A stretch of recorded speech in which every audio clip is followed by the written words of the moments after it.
I'm Suzanne Gray. I'm an assistant professor in the library and in women's and gender studies. You know, sometimes things are hard, particularly when you're a college student. You're dealing with a lot of different changes and adapting to life in a whole new situation. And some of us have to adapt to a little bit more than others. Some of us have to adapt a little bit more than others do.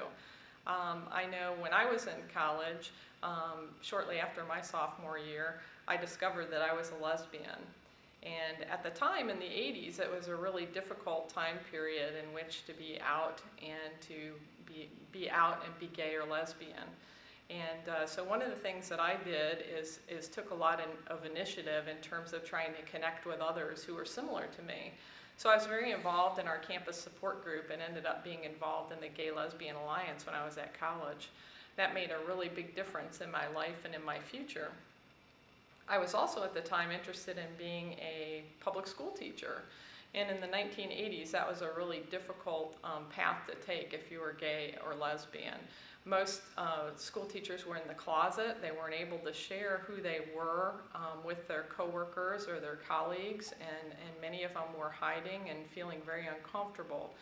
And those two worlds collided for me when I was in college, and I had a really, really difficult student teaching experience as a result of needing the closet and not being able to fully be myself.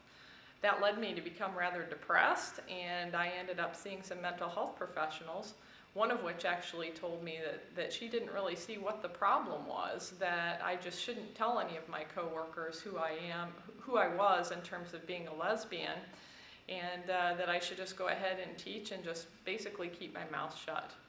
Well, that's not really my path in terms of keeping my mouth shut, and a part of me knew that that wasn't really the way to go. So instead, what I did is I learned over time that it was really important for me to pick things where I felt like I could be fully who I am. It took a little bit longer than I would have hoped in terms of finding a path that was a good one for me. I do teach now, but in a little bit different format than I had planned, not in K through 12, but actually at the college level.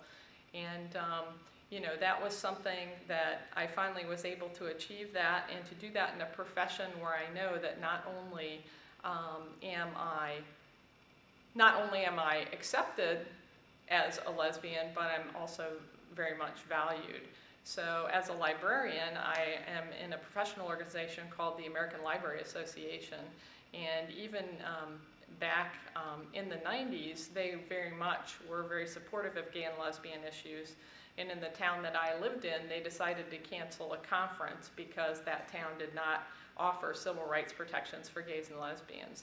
That made a really, really big impact on me, and I thought that would be wonderful to be in a profession where I was recognized and valued.